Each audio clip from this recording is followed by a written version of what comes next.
Good afternoon, good evening, ladies and gentlemen, and how are you? My name is Fdot, and I'm joined by Adanas today as we get into our European sets of the SPL, week number 3. I'm doing pretty good, Tom. Thanks for asking, Yeah, man. I asked. It was more just a courtesy, but you know. Okay. So today we've got Paradigm Leftovers as our first set, and then we've got Hunger for More taking on Torpedo, and then Cringe Crew versus Dignitas. And something to note for Cringe Crew, they actually have had a recent change in their roster. Forcefully, the SPL has taken it upon themselves to ban the solo laner for 1 year. You can check out more info on that esports.smitegame.com, and this is the standings as they currently are. Panthera sitting undefeated at 6-0. Cringe Crew were second, but with that ban, we'll have to see how everything plays out. Leftovers coming in at 3-3 and Paradigm 2-2. Looking at the bottom, we have Dignitas, who have only played a match. They're 1-all. Torpedo 1-3, and then Hungry for More still looking for their first win. We'll see if they can come up with one today. So with this Leftovers Paradigm game specifically, because they're so close to each other in the standings, this is a match that really, as we start the season, we always talk about false win-loss records or how these don't necessarily define the teams. But as we get into our third and then subsequent fourth and fifth weeks, you'll start to see these win-loss records sort of round out. And this is a very important match because they're so close to each other. This set can actually blow up in the standings. You get 2 wins, all of a sudden you're 5 in X, and you're 4 in X instead of what they are right now. That's just like Enemy, where you saw them at 5-1, and then very quickly they became 7-1, and sitting atop North America. We'll have to see. We'll have to see if it's the same with Europe, where we could see one of these teams kind of make a lead on the rest of the pack. Obviously, no one's going to be Panthera just yet. I don't think that's happening at all during the split. But you can have a second guy. You can have a guy that's almost close to Panthera. Almost close to Panthera. We're going to get almost close to the game as we head into picks and bans. Leftovers versus Paradigm here, folks. Leftovers have first pick here. Yes. We'll see what they go into. Paradigm.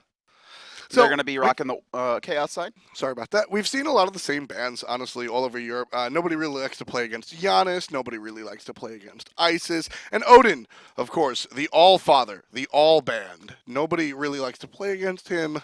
He just changes the game in so many different ways.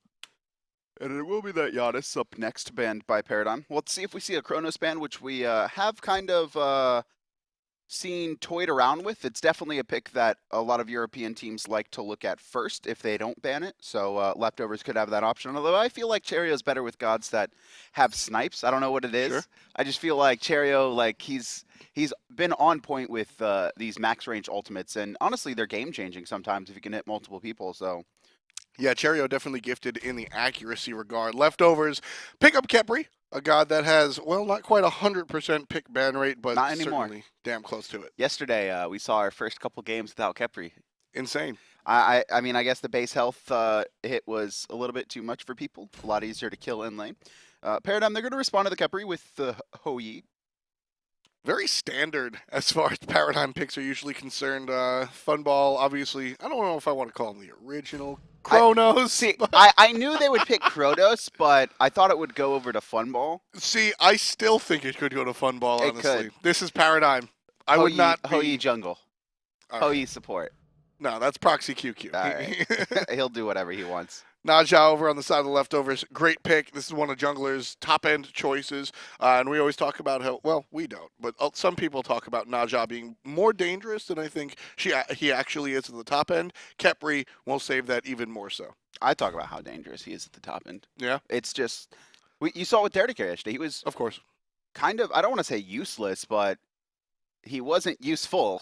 I think Naja exists sort of in this bell curve where the majority of people in the middle of the talent level, they just wind up putting themselves in bad situations from ulting, like Sash ult, and then you're just in the middle of everybody. At the top end, you can be a little bit more creative. Just like Paradigm here, as they select Cabrakan, likely for the jungle, but don't be surprised if Xaliea picks this one up. QvoFred definitely has had a number of games on this Cabrakan. It could be the soul laner. You could see Paradigm already starting to ban away these warriors, so that's kind of telling to Leftovers that Cabrakan will be the soul laner for Xaliea. It's going to be Bacchus banned by Leftovers. They're going to be looking to target out these supports as they already have theirs. Cabrakan doesn't do too poorly against here, though, with that said. He can't be fearless during his ground pound stage. It's still... Tyr is still a guy you don't want to deal with in a lot of ways. Absolutely. And that's kind true. of just, it's just like, yeah, in the lane, it'll be okay, Yeah. but coming into team fights, I don't want to deal with Tyr. And that, I think, was that targeted of a ban. Apollo also taken off the table. This is a character that has really risen to prominence with the change to Golden Bow. His ability to clear the wave has been significantly augmented, we'll say, with that change. He's just able to chew through the creeps. Buff, Thom. Just say it's a buff. It's a Buff. buff. It's a buff to all hunters. Buff. I like the way Hindu says buff. Guan Yu going to be locked in, more than likely, going over to Trixtank. Yes. As warriors have increased in prominence in Season 3, we have seen Trixtank adopt his old school style of these really frontline warrior supports that deal a lot of damage. And I think this is really helping Paradigm come back into the forefront, although they were already a top team.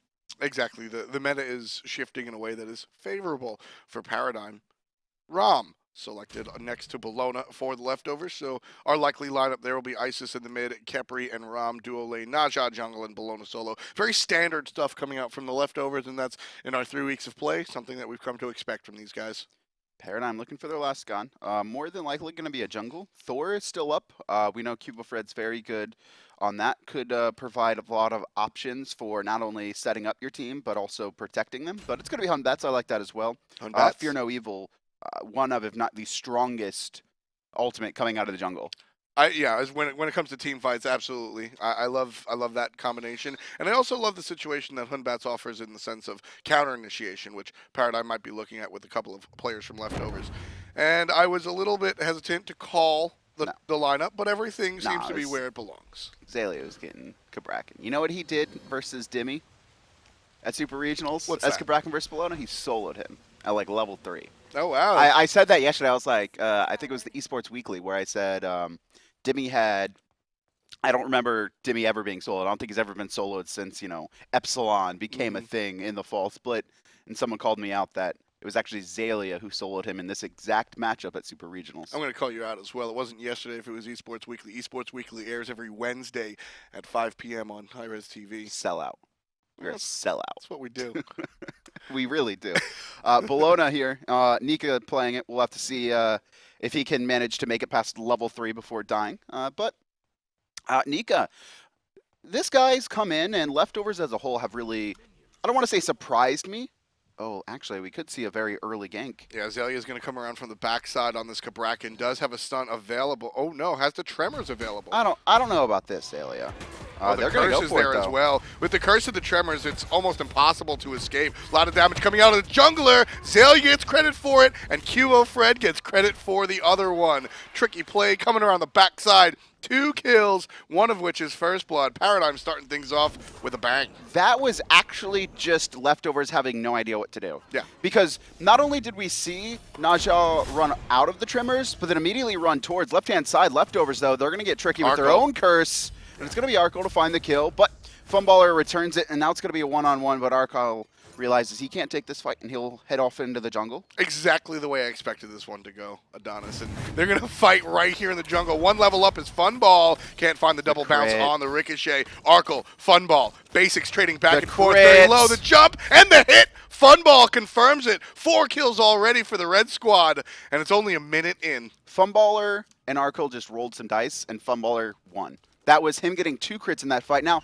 I think the Hou Yi was going to win either way, but honestly, that was just unfortunate for Arkkyl. And the first time he got crit, he should have bailed out. He waited until the second time he got crit to bail out. But leftovers, this is really bad for them right now. They're already down about 2,000 gold, and we're a minute and a half in. This is just them not reading the situations well, I think. Yeah, QvoFred's going to slow Cherryo and keep aggressing. Just power and threats everywhere for Paradigm right now. But as I said, no surprise here, Kevin. Paradigm has always traditionally been one of the more aggressive teams around, and leftovers have come into the scene and sort of made their name known as the aggressive team as well. So seeing these guys go head-to-head, there's not a fight you're going to see these guys shy away from. I mean, at least with the Xaliea and QvoFred play, that was definitely planned. I'm still in awe that leftovers actually died to it, because jungler, he was out. He was out of the Tremors like at the start of it. But instead of like going up high and either fighting off QvoFred or just trying to get to mid lane and escape, he actually walks back into the Tremors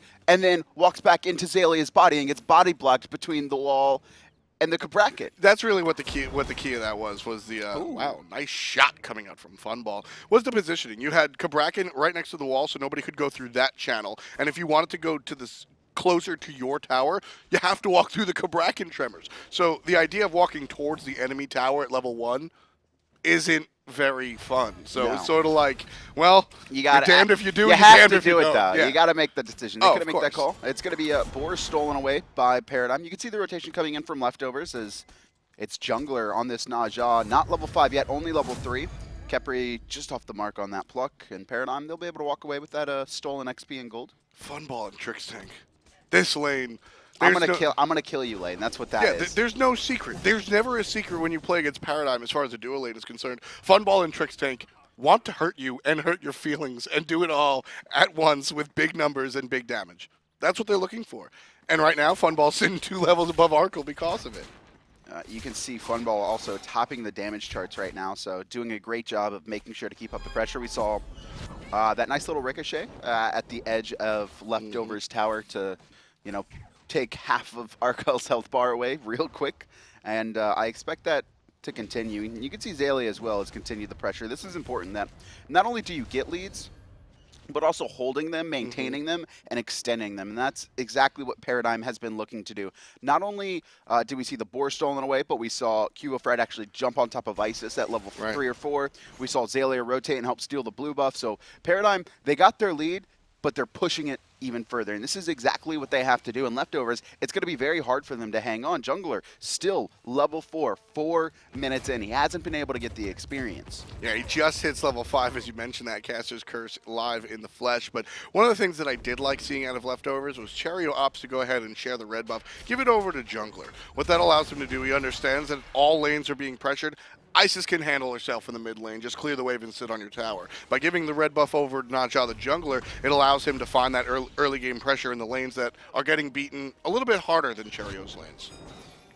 This is going to be very hard for leftovers to come back into, because not only do I feel that they have, I feel like they had the better early game with the Isis Naja, but I feel like Paradigm also has the better late game. Not only is it the Guan to reset fights, but it's the Batz for team fight presence. It's the Chronos late game. It's the Hou Yi late game. These are really strong auto attackers. Now, they are very dependent on player skill, so Funballer and Lawbster have to show up, but they've been showing up on Paradigm for a year now. They don't get protected, right? Outside of QvoFred maybe helping them every once in a while. Self-peel is how you got to be if you're on Paradigm, and Trixtank gonna choose a target at the last moment. Find Badgah, but a little bit too late. Funball doesn't think so. Dives the tower, picks up the shot. Getting hit by Arkkyl, but good heals from Trixtank to make sure the Hunter stays alive. 5 on the board for Paradigm already. Kevin, even though Paradigm got the kill there, I like what Badgah did, where he actually put the root on top of himself after Funballer jumps in, and so he's forced to use Purification to get out, or potentially setting up the kill for Arkkyl. But Paradigm, they're just abusing their lead now. You can see 2-level lead on Funball directly. Trixtank's a level ahead. Lawbster's 2 levels ahead. QvoFred 2 levels ahead. Actually, almost 3 levels. He's very close to 9. These back camps should remedy that, and Xaliea has a level ahead. Yeah. Paradigm, this is a massive lead that you almost never expect this early into the game, especially in Europe. Yeah, 3,000 gold is definitely a large hit. That time I rounded correctly. We are at 3K. Going back to the composition, so as you were talking before, Kevin, Paradigm has a much more team fight oriented leftovers really need to look for late game, Arkkyl and jungler, do you. Carry us. Cherryo will provide Circle of Protections, and Badgah will help revive you. Arkkyl and Jungler have to do a lot of the heavy lifting later on, whereas Paradigm have a bunch of these big team fight, big circles type deals, so a little bit more execution heavy for leftovers with this lead that they don't have. That's going to be a problem for them going into the mid and late game. Gold Fury hasn't been looked at by Paradigm yet, but I can't imagine them staying away from it for too many more minutes. But look at this, QvoFred actually setting up to try and get a fight as we see Trixtank, he's going to invade. Yeah, right there on top of Cherryo, immediately taken out. Stun can't find the jungler. QvoFred gets credit for the mid lane, and with that, Paradigm able to pick up the red buff, no problemo. Oh, Xaliea. Xaliea quietly solos Nika in the short lane. That Cabrakan ain't too quiet, but Xaliea flexing his muscles after getting first blood, finds a second solo kill onto Nika, and this is brutal. See, Leftovers were this team that I had a lot of hope for, and I still think that, right? I still think I have high expectations. This team really seems to shine when it comes to team fighting and execution. I think individually the players need work, but this is kind of, I feel, a wake-up call to Leftovers, that this is the top of Europe, right? This is what you have to compete with. Now, there's still a second game, and this game's not over, but this game's over unless Paradigm really mess up, and I don't imagine Paradigm to mess up. This is a 10-year team. This is a world-class team. They've been to Worlds last year. Obviously, they didn't get as far as they wanted, but they still have matched up against the best of the best on the big stage. They're not throwing this one. Yeah, Paradigm's definitely one of the teams to beat for Leftovers as far as solidifying themselves as a top-end team. You always ask top 4, bottom 4, right? This is one of those variables that go into the answer to that question. Leftovers beating Paradigm or being able to dance with them will really, tell you. To be fair, I think that this game is a little bit.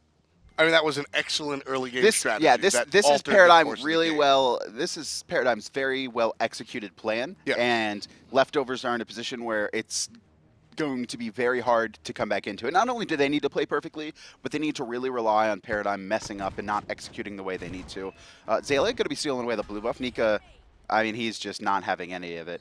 He shield bashes away. He knows he can't get there. Yeah, he shows up, but not much that Nika can do about it. Ultimately falls back into his lane.